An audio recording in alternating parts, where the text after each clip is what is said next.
Aujourd'hui, on va parler de 23 signes différents qui montrent que ton corps est déficient en nutriments vitaux. Alors, le problème avec cette vidéo, c'est que tu vas probablement vouloir justement évaluer tout le monde autour de toi. Donc, tu vas devoir résister à cette tentation parce que les gens vont être offensés si tu commences à leur expliquer pourquoi ils ont des petites taches justement sur leurs ongles et pourquoi justement ils ont d'autres problèmes de santé au niveau de leur peau, au niveau des yeux, etc. Bon, laisse-moi d'abord te donner justement les 3 raisons pour lesquelles les gens sont carencés en général. Raison numéro 1, leur intestin est abîmé, donc ils ne peuvent pas absorber les nutriments. C'est tout simplement une malabsorption, c'est une barrière digestive. Ça peut aussi être que tu n'as plus de vésicule biliaire ou que tu manques de bile, et donc tu ne peux pas absorber les vitamines liposolubles, la vitamine A, D, E et K. Liposoluble, ça veut justement dire que ces vitamines ont besoin d'être absorbés avec du gras, avec des lipides. Et donc la vésicule biliaire, la bile, etc., c'est ce qui va justement aider à absorber tout simplement ton gras, etc. Et donc c'est pour ça que tout est lié. La raison numéro 2, c'est que tu ne manges pas assez de bons aliments ou les aliments que tu manges ne sont pas riches en nutriments. C'est un gros problème parce qu'en fait les sols d'aujourd'hui, tout simplement la terre, etc., eh ben, sont de mauvaise qualité. Donc au final, tu fais pousser de la nourriture sur un sol justement qui n'est pas vraiment un sol, enfin qui est un sol où justement bah, la terre est morte, etc. Il n'y a pas vraiment de vie. Et ben en fait, tout simplement, les légumes, etc., bah, vont pas être au top. Et donc, tu vas avoir justement besoin d'OGM, etc., pour que tout simplement bah, les légumes prennent. Et au final, ça ne va pas être naturel. Et puis même, tu n'auras pas justement toutes les vitamines dont tu as besoin dedans. Et au final, ça aura aucun goût. Et c'est pour ça que tu auras l'impression en fait de manger du plastique. Au final, pourquoi? Et au final, pourquoi tu auras l'impression que tu manges du plastique? Parce qu'en fait, tout simplement, les composés qui donnent le goût, vraiment cet effet-là, et ben en fait, ça vient de la densité nutritionnelle. Et donc, plus les terres, tout simplement, vont être riches en minéraux, etc., plus en fait tes fruits et légumes auront tout simplement du goût. Donc, au final, si tu vas dans des supermarchés, tu vas te retrouver avec des beaux légumes tout jolis, mais en fait qui n'ont aucun goût. Et après, justement, tu vas avoir envie de Doritos et d'autres épices pour bah, comment dire, avoir vraiment ce goût dans ta bouche, tu vois. Alors qu'en fait, normalement, il devrait juste y avoir ces nutriments essentiels naturellement dedans. Mais malheureusement, les fermiers, bah, au final, s'en foutent et vendent tout simplement ces produits en fonction du poids et du volume, pas de leur densité nutritionnelle. Donc au final, on s'en fout de ce qu'il y a à l'intérieur et si c'est bon pour ta santé ou non. Ce qui compte, c'est que ce soit joli et que ce soit lourd. Et la troisième raison pour laquelle justement tu deviens carencé, c'est en fait la consommation d'aliments raffinés et de sucre qui en fait t'épuisent et te volent tes nutriments. Donc, premier signe de carence, c'est les taches blanches sur les ongles. Qu'est-ce que ça veut dire? Eh ben en fait, c'est une carence en zinc. Mais ce n'est pas vraiment une carence en zinc, c'est le fait de consommer trop de sucre qui te vole ton zinc. Donc si tu regardes ton ongle, tout simplement, et que tu vois donc qu'il y a environ 3 mois, tu as consommé justement beaucoup de sucre, etc., ou de glucides raffinés, disons par exemple que tu as eu une grosse fête d'anniversaire, que tu as mangé plein de gâteaux, etc., et ben en fait, ça a épuisé le zinc de ton corps, créant justement ces petites taches blanches. Donc moi, comme tu peux le voir, j'en ai pas vraiment parce que justement, bah, je mange pas de sucre. Et donc, c'est pour ça que si tu regardes tout simplement tes ongles, tu verras des taches blanches qui, donc, comme tu as compris, bah, sont tout simplement un signe d'un manque de zinc. Donc, tu as deux options.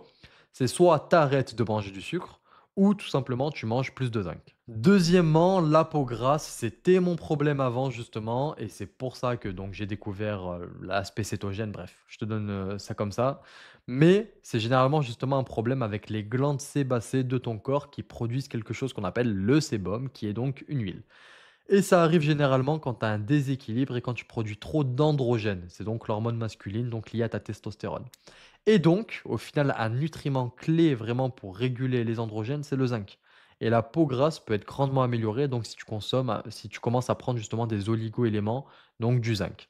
Mais c'est aussi justement dû, bah moi c'était le cas, à une surconsommation, enfin tout simplement une consommation de sucre qui justement va stimuler ton insuline et qui va justement stimuler une inflammation des glandes sébacées et qui va donc faire que tu vas produire plus de sébum. Et donc, si tu as plus de sébum, et bah, tout simplement, tu favorises la prolifération des bactéries sur ton front, par exemple. Et du coup, ça tout simplement, tu as plus de chances d'avoir des boutons dû à cette prolifération de bactéries. Maintenant, si tu es une femme et que justement tu as trop d'androgènes, tu peux avoir quelque chose qu'on appelle justement le syndrome des ovaires polykystiques. Et dans ce cas, ça vient en fait de trop d'insuline parce que les glucides sont trop élevés et donc voilà la combinaison donc du sucre qui va justement épuiser le zinc ainsi que de base ton manque de zinc, et ben c'est une situation en fait d'androgène à contrôler. Donc avec la peau grasse, tu dois justement prendre du zinc et t'assurer que ton sucre n'est pas trop élevé. Donc comme tu peux le voir, au final, le zinc est impliqué dans pas mal de choses. Ensuite, on a les fissures au coin de la bouche et les talons craquelés. Ça, c'est une carence en vitamine B2. Ça peut aussi être une carence en vitamine B3, mais globalement, c'est les vitamines B. Parce que les vitamines B sont très importantes pour prévenir justement ces petites fissures sur ta peau. Donc, si tu as assez de B2 et de B3, tu ne les auras pas. Parce qu'au final, tu vois beaucoup de gens en hiver, justement, qui ont ces fissures sur la peau, etc., au niveau des lèvres et donc, comme tu as compris aussi, au niveau des talons. Mais normalement, ça vient en fait du fait qu'ils n'ont pas assez de vitamine D parce que tout simplement, ils ont pas assez de soleil. Et la vitamine D, en fait, va nourrir des microbes. Et ces microbes-là fabriquent des vitamines B. Tout ça se fait dans ton intestin, comme tu as compris. Et donc, il y a un lien au final entre tes talons qui sont craquelés, le coin de ta bouche qui est craquelé, que moi-même j'avais justement il y a quelques années. Et ça peut aussi être très facilement réglé, donc soit en prenant de la vitamine B, tout simplement par exemple avec de la levure nutritionnelle, ce que je mets beaucoup dans ma salade, j'adore, et de la vitamine D aussi, ou en prenant le soleil, etc. Ensuite, tu as la peau qui pèle, parce que justement, beaucoup de fois, tu verras ça autour du nez ou même sur le front ou la peau, etc. Et ça fait comme un peu des écailles qui se détachent. Et en fait, c'est une carence en acides gras oméga 3. Et ça arrive parce que tu consommes trop justement d'acides gras oméga 6, parce que c'est vraiment une balance entre les deux. Et donc, les acides gras sont essentiels dans notre corps parce que tout simplement, tu en as besoin parce que ton corps ne les fabrique pas. Donc, c'est à la fois les oméga 3 et les oméga 6. Mais c'est un ratio justement qui doit être équilibré. Parce que si justement ce n'est pas équilibré, c'est déséquilibré, donc comme la plupart des gens, eh ben, c'est parce que tu as trop d'oméga 6 et pas assez d'oméga 3. Donc voilà ce qui arrive avec ta peau, bah, elle va devenir sèche, elle va peler et tu auras des petites peaux blanches généralement autour du nez et du front. Donc tu dois faire deux choses. Tu dois d'abord commencer à réduire les acides gras oméga 6, ça veut dire réduire la quantité de noix, de beurre de cacahuète, de poulet, d'aliments frits ou d'aller dans des restaurants fast-food, etc., qui sont très riches en oméga 6, comme les huiles de maïs, l'huile de soja, l'huile de coton. Et tu dois manger plus de poissons, de sardines, d'huile de foie de morue, etc., pour réaugmenter justement cet oméga 3. Ensuite, tu as les yeux jaunes parce que c'est une situation de jaunisse et c'est un problème de foie. Ça peut être aussi un problème de vésicule biliaire ou les sous-produits de tes globules rouges en fait qui font un reflux dans le système à travers le foie et dans le sang. Et donc le sous-produit de ces globules rouges a une couleur jaune. Donc si ta peau ou le blanc de tes yeux est jaune, c'est définitivement un blocage du foie et de la vésicule biliaire. Et c'est également une carence en sels biliaires. Les sels biliaires permettent justement l'écoulement des choses à travers le foie et à travers les canaux biliaires. Et si tu n'as pas assez de bile, et ben en fait, cette boue de cholestérol, si tu veux épaissir, a tendance à se bloquer. Et les spasmes dans la gorge, parce que si tu as des spasmes justement pharyngés ou cette tension dans les structures de ta gorge, et ben ça peut être une carence juste de calcium. Tu pourrais essayer ça. Et donc, le type de calcium que je te recommande, c'est le lactate de calcium, pas le carbonate de calcium. Et tu n'as pas beaucoup justement de peut-être enfin tu n'en as pas besoin beaucoup, peut-être juste de 200 milligrammes avant d'aller te coucher le soir, tu vois? Ensuite, les gencives qui saignent ou des gencives rouges et gonflées, c'est une carence classique en vitamine C.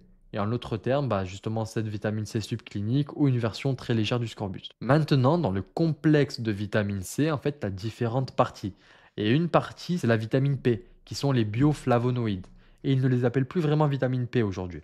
C'est en fait un terme un peu plus ancien, mais le P, en fait, signifiait perméabilité ou perméabilité vasculaire. En d'autres termes, le sang qui passe à travers les capillaires, bah, en fait, va fuir. Et s'il fuit, eh ben, tu as toutes sortes de problèmes, dont les gencives qui saignent. Tu peux aussi avoir par exemple des saignements de nez. Comme tu as compris, au final, les gencives qui saignent ou les gencives rouges, c'est une carence classique en vitamine C. Donc tu dois consommer plus de légumes verts feuillus, ainsi qu'éviter le sucre. Parce que la chimie justement du sucre au niveau des molécules, en fait, elle est presque identique à celle de la vitamine C. Et si le corps a du sucre, et ben en fait, toute la vitamine C que tu vas obtenir dans ton alimentation que tu vas consommer, ou en fait d'un supplément ne va pas rentrer. Parce qu'en fait, tu auras ce sucre qui va en fait tout simplement se mettre à la place de ta vitamine C. Et donc au final, le corps va toujours prendre le glucose ou le sucre avant la vitamine C. C'est pour ça que c'est important de réduire ta consommation donc de sucre et de glucides. Numéro 8, c'est en fait tu as un problème par exemple de vision nocturne. Disons que tu ne peux pas voir forcément très bien dans le noir ou quand tu conduis, quand il pleut, etc., tu as vraiment du mal à voir clairement. C'est une carence classique en vitamine A ou cécité nocturne. Bon, mais est-ce que les gens sont justement généralement carencés en vitamine A? Eh bien, dans le monde entier, oui. Parce que justement, il y a beaucoup de gens qui ont une carence donc en vitamine A, simplement parce qu'ils mangent beaucoup de céréales et de grains raffinés. Et ils mangent peut-être même des sources végétales de vitamine A, mais en fait, ce sont des précurseurs. comme par exemple le bêta-carotène. Ils l'appellent vitamine A, mais ce n'est pas la forme active de la vitamine A, qu'on appelle le rétinol. C'est au final, si tu veux, voilà, c'est vraiment 2 choses, séparées. C'est comme si on dit que, laisse-moi te trouver un truc, le cholestérol, par exemple, c'est un précurseur de la testostérone. Parce que si tu veux, c'est ta matière première pour fabriquer de la testostérone. Et ben là, c'est la même chose, la bêta-carotène est un précurseur de, la vitamine A. Donc comme tu as compris, on ne dit pas que le cholestérol, c'est au final de la testostérone et ben là, c'est la même chose. Donc le rétinol vient généralement justement des produits animaux, comme les produits laitiers ou le beurre ou le poisson, les poissons gras. Et surtout de l'huile de foie de morue et les foies d'animaux, comme le foie de bœuf par exemple, justement, qui en contient énormément. Et donc, si tu essayes d'obtenir justement ta vitamine A à partir de plantes, et ben, ça va être très difficile pour toi. Surtout de le convertir en fait en forme active de vitamine A qui est le rétinol. Mais une très bonne source de rétinol, donc c'est en fait les jaunes d'œufs. Donc c'est pour ça si tu manges des œufs, arrête de jeter tes jaunes d'œufs parce que dedans c'est blindé en vitamine A et surtout même en cholestérol pour fabriquer de la testostérone. Donc bref, arrête de les jeter. Donc si tu veux avoir assez de rétinol, mange juste des jaunes d'œufs et tu en auras définitivement assez. Et ensuite tu commenceras à mieux voir. Après, c'est pas magique, hein. Chaque jour, je mange 10 œufs et tu vois, j'ai toujours des lunettes. Donc, tu vas pas les enlever, crois-moi. Donc aussi, une autre chose à regarder avec la vitamine A, c'est ta capacité en fait à l'absorber, puisque c'est bien beau d'en manger, mais si tu ne peux pas les absorber, ça sert à rien. Parce que regarde, si tu n'as pas assez de bile, ou peut-être que ta vésicule biliaire justement a été retirée, je ne sais pas, ou tu as un problème de foie parce qu'il est gras, et bah dans ce cas, tu ne peux pas en fait absorber ta vitamine A. Parce que la vitamine A, comme je l'ai dit au tout début, c'est une vitamine liposoluble. Et donc, ça doit être justement mangé avec du gras pour être absorbé. 9, on a les lèvres JRC. Parce que la cause justement de ça, c'est tout simplement les mêmes fissures que... enfin, c'est la même qu'avec les fissures au coin de la bouche ou sur les talons, c'est une carence en vitamine B2. Et donc, qu'est-ce qui crée une carence en vitamine B2? Et ben en fait, c'est si tu consommes trop de grains raffinés. Parce que ça va épuiser la B2. Parce que naturellement, les vitamines B, surtout la B2, sont normalement dans les grains. Mais quand tu les raffines, et ben en fait, elles sont perdues. Donc une très bonne chose serait justement d'arrêter de manger tout simplement des graines et voilà des grains et tous les grains. Et donc la deuxième chose que tu veux faire, c'est qu'on se met à prendre de la levure nutritionnelle. Voilà, je suis parti la chercher et ben en fait, c'est vraiment c'est ça. Ça, c'est top. C'est blindé en potassium, blindé surtout en vitamine B et donc t'en mets dans ta salade et ça a déjà un goût, c'est super bon vraiment. C'est blindé, voilà, en vitamine B comme tu l'as compris. Donc la vitamine B te donne aussi en fait de l'énergie et c'est là aussi pour t'aider en fait à former tout simplement tes tissus dans ta peau, tu vois? Donc pas justement enfin avoir une belle peau et cetera, pas rugueuse, pas craquelée, mais bien belle et douce. 10, les œdèmes par exemple au niveau du pied ou des chevilles. Bah ça c'est une carence en potassium parce que tout simplement tes ratios potassium-sodium sont déséquilibrés. Le sodium est beaucoup trop élevé et le potassium est beaucoup trop bas. Et d'ailleurs, le sucre raffiné, justement, te fait retenir du sodium et épuise ton potassium. C'est pourquoi les diabétiques, justement, qui ont souvent tellement de sucre dans leur sang, ont beaucoup de gonflements, surtout dans les chevilles et les pieds. Et ça, justement, c'est vraiment un signe qui peut te faire remarquer que tu as un problème au niveau de l'insuline. Et si tu appuies justement ton doigt dans le pied au niveau de la cheville, eh ben, en fait, tu vas voir que ça va laisser une marque. Et donc, c'est vraiment comme si en fait, tu avais vraiment une accumulation d'eau, une grosse rétention d'eau. Donc, si tu veux commencer à manger des aliments riches en potassium, et ben en fait, ça serait n'importe quel légume vert feuillu. Mais tu en as besoin en volume. Tu as besoin de grandes salades, ce genre de choses. Tout simplement, c'est ce que j'aime manger. Et comme je t'ai dit, au final, ta grosse salade, voilà quoi, c'est vraiment plutôt dans ce sens. Voilà, tu mets pas de tomates, mais tu mets pas. Moi, je mets enfin, je mets tout simplement des salades, soit salade iceberg, soit tout simplement, comment ça s'appelle, différents, enfin voilà, tout simplement différentes salades. Des olives, des avocats et qu'est-ce que tu peux rajouter? Donc voilà, la levure et quelques, on va dire, enfin un petit légume si tu veux, sans trop de glucides, quoi. Et au final, c'est vraiment ce qui est important de comprendre, c'est que le sel, le sodium n'est pas un problème. C'est vraiment cet équilibre entre le sodium et le potassium.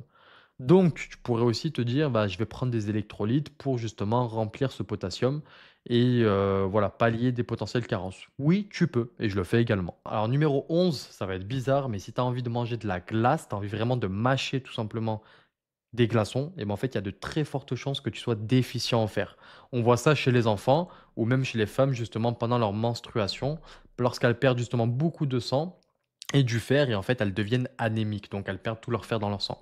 Et donc, elles vont commencer à manger justement plus de glace parce qu'elles essayent d'obtenir justement du fer. Mais ça marche pas comme ça, la glace va pas te donner du fer.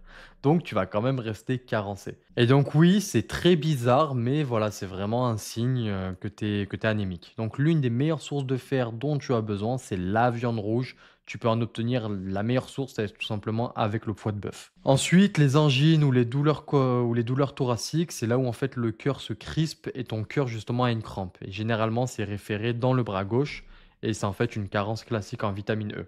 Il y a des choses que tu dois savoir en fait sur la vitamine E.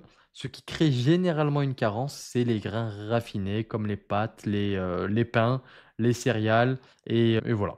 Je consomme ces produits qui ont normalement justement une bonne quantité de vitamine E dedans, mais quand ils ajoutent du chlore pour les blanchir, et ben en fait ils l'oxydent et ils tuent toute la vitamine E. Donc quand ça reste au final sur l'étagère, toute cette vitamine E, elle est perdue. Et ensuite, quand tu consommes ça, et ben en fait, ça va juste créer une carence en vitamine E. Parce que le tissu le plus important pour la vitamine E, c'est l'intérieur de tes artères. Et ça, justement, tu le comprends si tu as regardé mon ancienne vidéo juste avant. Et si tu n'as pas assez de vitamine E, tu as beaucoup de rouille et d'oxydation. Enfin, de rouille, tu m'as compris quoi. Et donc, tu commences à avoir des caillots, tu commences à avoir de la formation de calcium et toutes sortes de choses qui arrivent à ce niveau-là. Et donc, comme je t'ai dit, regarde la vidéo que j'ai faite juste avant sur tes artères, tu vas tout comprendre. Et tu vas voir justement à quel point, enfin, ça peut être dangereux pour ton cœur et qu'au final, c'est pas ce que l'on pense lorsqu'on parle de cholestérol, etc.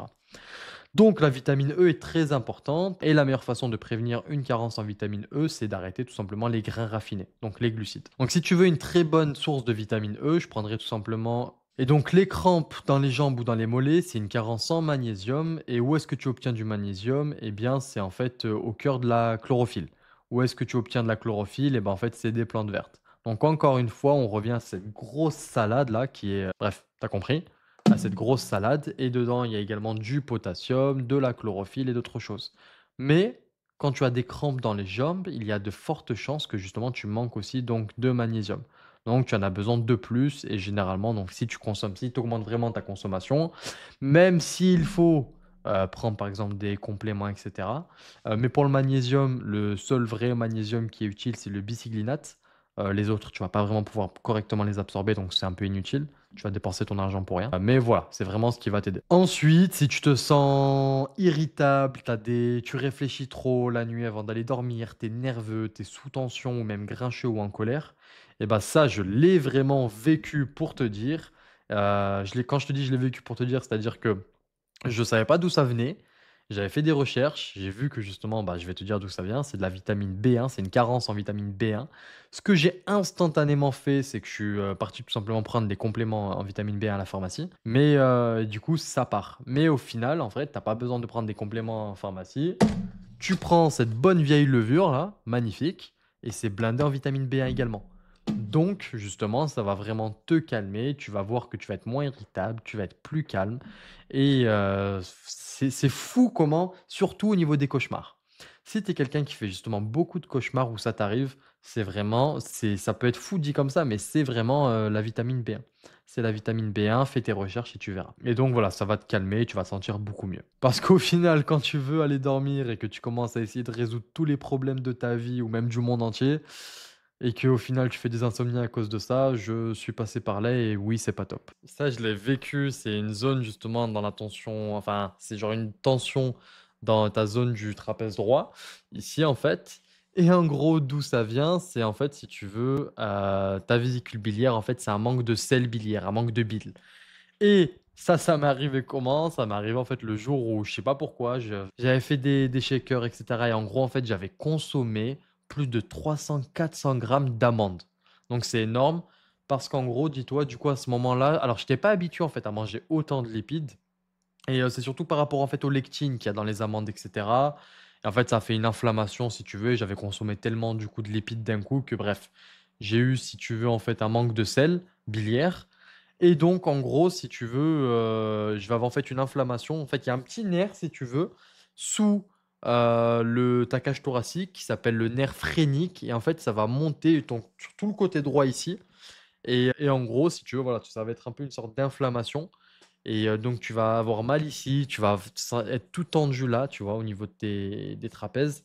Et donc, pour, justement aider ça, bah, prends des sels biliaires purifiés ou tout simplement, bah, attends et en gros, comment dire? Mets la tension au final dans ton trapèze droit, 9 fois sur 10, c'est vraiment lié en fait à ta vésicule biliaire parce que tu as pas assez de bile et ça se coince et ça se bloque si tu veux. Donc les cauchemars aussi, comme je l'ai dit tout à l'heure, c'est vraiment un manque de vitamine B1, donc levure nutritionnelle et parce qu'en fait, si tu veux, dans ton cerveau, tu as l'amygdale et l'amygdale, en fait, c'est vraiment cette petite glande de ton cerveau qui s'occupe, si tu veux, vraiment de tes qui régule tes émotions de la peur et en fait, c'est vraiment, là-dedans que tu vas, en fait, avoir toutes ces émotions, on va dire, primitives. Le fight or flight en anglais. En français, on dit, il me semble, c'est tu combats ou tu fuis, enfin, tu te bats ou tu fuis, tu vois ce que je veux dire? Et c'est vraiment t'as plus tout cet aspect, on va dire, de réflexion et donc c'est vraiment purement émotionnel, tu vois? Et donc au final, l'amygdale donc est impliquée dans cette réponse de la peur et donc les cauchemars et cetera et en fait, si tu veux, sa fonction est très similaire à ce que font les glandes surrénales, qui est comme en fait une réponse au stress et donc ça implique principalement donc cette émotion de la peur et il y a des récepteurs pour la thiamine et donc si tu prends plus de vitamine B1 thiamine et bah, ça va justement vraiment te calmer et calmer la personne, quoi. Elle se sent mieux, elle fait plus vraiment de cauchemars. Et donc, si tu as des enfants justement qui font des cauchemars, donne-leur un peu de levure nutritionnelle dans une salade ou même, on va dire, un complément alimentaire en vitamine B1. Voilà, c'est ça le plus important. Mais la vraie question, c'est pourquoi ils sont carencés? Parce qu'en fait, tu consommes trop de glucides raffinés, sous forme de graines raffinées comme les pains, les pâtes, les céréales et cetera, ainsi que le sucre tout simplement et donc il faut limiter ça. Si tu as envie justement de sel le soir, si ton corps est déficient en sodium et ben, en fait, ça vient de si tu fais beaucoup d'exercices et cetera et que tu transpires, bon donc ta consommation, ton besoin plutôt en sodium va augmenter et donc, l'un des symptômes ou signes d'une carence en sel ou en sodium, c'est l'envie de sel. Logique, évident. Ouais. Mais donc, si tu as envie de sel, par contre, sous forme de chips, etc., eh ben, le lendemain, tout simplement, augmente voilà, ta quantité. Et je parle pas de chlorure de sodium, mais commence à mettre, par exemple, juste dans ta nourriture, peut-être même en mettre dans ton eau. Par exemple, aussi, si justement tu jeûnes et que quand tu te lèves d'un coup, tu as des vertiges, et ben en fait, ça vient vraiment d'une carence en sodium. Donc, mets un peu de sel dans un verre d'eau et envoie ça. Bois ça tout simplement directement et tu te sentiras mieux au bout de 15-20 minutes. Ensuite, si justement tu as mal au bas du dos, etc., ou tout simplement tu as le bas du dos qui est raide, qui est dur, c'est généralement une carence en vitamine D, surtout si c'est le matin. Et donc, tout ce que tu dois faire au final, c'est prendre une bonne quantité de vitamine D ou même tout simplement bah, prendre le soleil, quoi. Mais la vitamine D, au final, c'est l'une des meilleures choses pour se débarrasser de l'inflammation n'importe où dans ton corps, surtout dans le bas du dos. Je prendrais au moins 10 000 unités internationales par jour, hein, c'est tout simplement le nom. Et ça peut justement être bénéfique de le prendre bah, avant ton sommeil ou avant un repas. Et comme pour la glace, un autre truc bizarre, c'est que si tu as envie de taire, ou principalement on va dire les enfants ou les femmes, etc., surtout pendant leur menstruation, c'est qu'en fait ils perdent beaucoup de sang et c'est la même chose pour la glace, c'est qu'ils sont anémiques et donc ils essayent d'obtenir du fer. Et même les animaux, même, si ton chien, on va dire, tu vois, qui commence à manger de la terre, c'est qu'en fait, il a besoin de fer, tu vois? Et donc la meilleure source de fer, c'est donc, comme j'ai dit tout à l'heure, la viande rouge et donc principalement le foie de bœuf et c'est ça qui va te donner la meilleure source de fer, biodisponible. Si tu as des problèmes de libido, surtout en tant qu'homme, tu vois de quoi je parle? Tu as une dysfonction érectile et ben, en fait, c'est tout simplement ta testostérone qui est basse et donc c'est une carence en zinc et donc ou enfin là, on parle de carence en zinc, mais principalement donc le problème, c'est ta testostérone. Donc, fais en sorte de la booster, que ce soit avec ton alimentation, avec de l'entraînement et avec tout simplement différentes choses que j'évoque. J'ai fait plein de vidéos dessus, surtout même une vidéo dédiée sur ma chaîne où j'explique toutes les causes d'une testostérone basse et comment augmenter sa testostérone naturellement avec mes prises de sang à l'appui, avec les prises de sang de mes clients. Donc, va voir cette vidéo sur YouTube. La dépression, parce qu'en fait, si tout simplement quelqu'un est déprimé, c'est généralement une carence en vitamine D, parce que la vitamine D booste grandement la sérotonine, qui est un neurotransmetteur. Et donc, au final, c'est ça qui va vraiment jouer sur tes émotions. Donc si tu es déprimé, prends de la vitamine D, essaye de prendre le soleil, de sortir, etc. et ton humeur va s'améliorer. Et donc si tu veux un plan complet pour optimiser ta santé, télécharge justement gratuitement mon e-book pour perdre 15 kilos en 3 mois. C'est sur Instagram. Vas-y, envoie-moi un message et je te l'envoie gratuitement.